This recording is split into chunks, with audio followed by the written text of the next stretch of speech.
State सिदा लेबा blind school अनी खक्ता ये हैकक कोपी सिना अमा होइना क्लास 8 फाउ ले हाय नसाई कोई प्रिंसिपल ने थंबिरबदा सि क्लास 8 सि लोरकांदा 9 10 तंबसी अतोप जगह अमदा मुक्सत पैदो यामना इनकन्वीनियंस होइबनिना सिदा अपग्रेडेशन तौबियो हाइबनी होय नान युमदा लांबदसु आई दुम हाइजरिदुनी मधु ओहेलसेना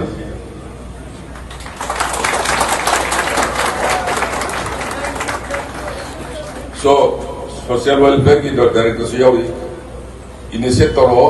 को अदुगा फाइल करा योरगे है ना मथन लापा सेशन नंगनबा मधु अपग्रेड तौर से अदुगा हाइकक पोपी हाइरिबा सराउंडिंग सिदा कोई तामिनरिबा ग्रुप हाइजबताई गोम आइमोल सोथे मरिंग अनाल लंकांग दराव यदि मणिपुर की गेजेट नोटिफिकेशन दे यावबा कम्युनिटी कुंथ्रा तरुक मनुंगा तरुक तरेती कोई खुनसिदा तारे हाय तारे दो कोई पुन्ना काउमिनरोइदबसी थेंकांग कयादा मणिपुर की महिरोलदगी हौरकांदा थेंकांग कयादा मणिपुर से अवादगी गाखिबा तोगान तोगानबा कोई इरांग सिंह मिखा पोलबगी पार्ट मयाम सी मनिंग तब मणिपुर अमा होइना लेनबगी दमका कम्युनिटी कुंथ्रा तरुसिना पुन्ना लिंजेन मानरकांदा मणिपुर से नागा लापनी ngasi मणिपुर की लेरिबा बाउंड्री से कनागुमा अमतन पीगिबा नते कम्युनिटी कुंथ्रा तरुसिना सेमगिबा अमदि ngaखिबा अदुगुमा बाउंड्री नि अदना एकोई पुमना अल्लमन सिना थंबिरबा सुंबा लमसे कोई नुक्सिबम थुई सिनि थमजनी कोई सिंगापुर हाइबा लमदो कम्युनिटी मरी ले कम्युनिटी मरी दो यदि लोइनमक वी आर ऑल सिंगापुरियन कोई सिंगापुरी ने हायर कांदा लोइनमक प्राइड ले साउथ ईस्ट एशिया दा पर कैपिटा ख्वाइदगी वांगबा अदुंबा लममोय मागी अचोबो लेबांते मणिपुर की लेइबा तंपा की लमसे सिंगतंग सावा पॉपुलेशन ना 60 लाख नि हेबा अदुगा ह्यूमन रिसोर्स की मतिक वांगा जाति सिंधु पुन्ना लेमिनरकांदा साउथ ईस्ट एशिया दा ख्वाइदगी इकोनॉमी वांगबा पर कैपिटा इनकम वांग लेबा ओइदिनी नुसी जाना अमदी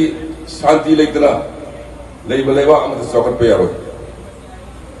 मैते की खनबा नागा की खनबा कुकी खनबा सों खनदर ले सुसौ चौकट पे यादव लम ओइ बतावनी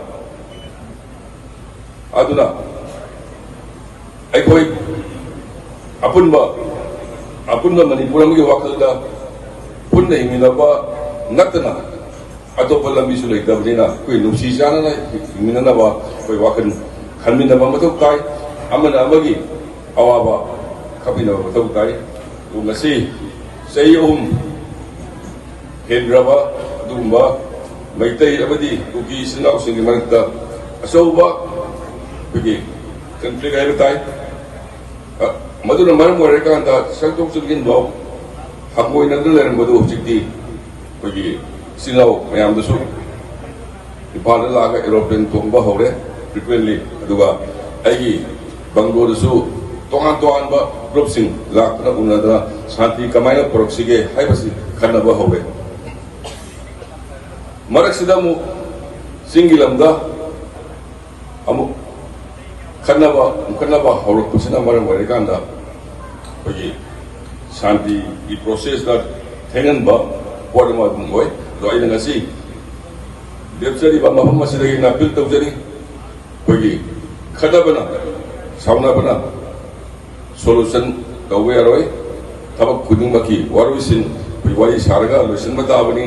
सेकेंड वर्ल्ड वॉर की एटॉम बम तागिबदुबो वरी सारगा अदुमा सेकेंड वर्ल्ड वॉर की चाइना दुबो लोसन की अदुना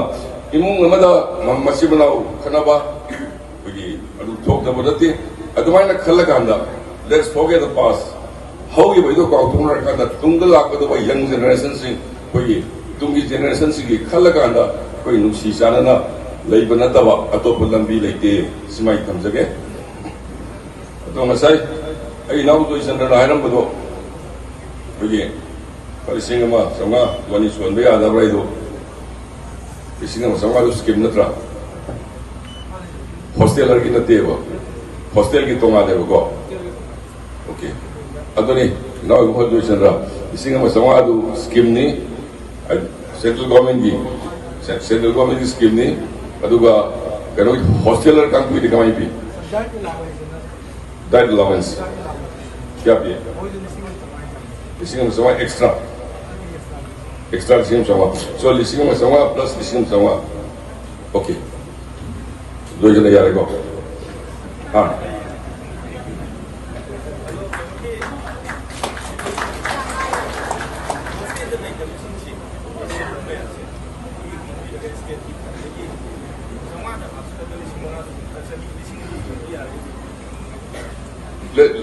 let's see kamaina hinggalan be age do ai koi punna mana kami dari sini state si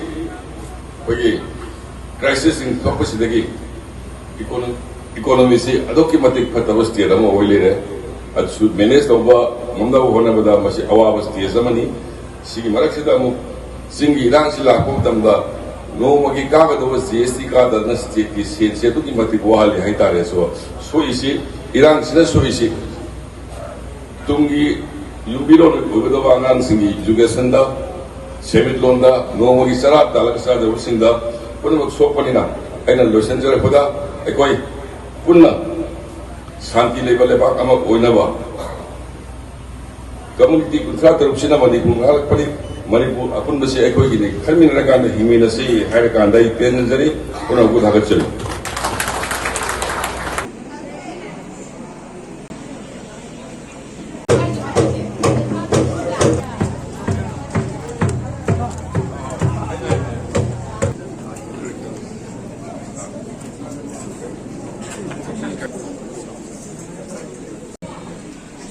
Bizay Mane, Commandant 21 Assam Rifles.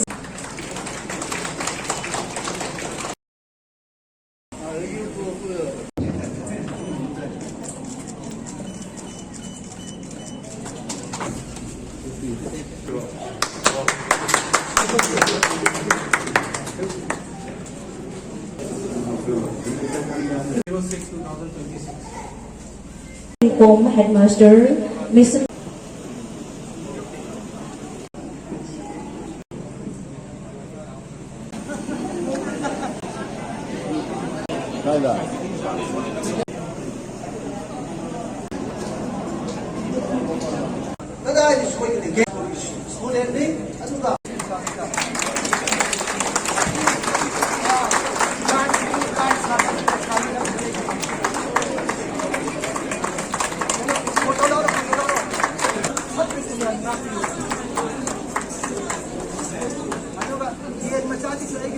Machadi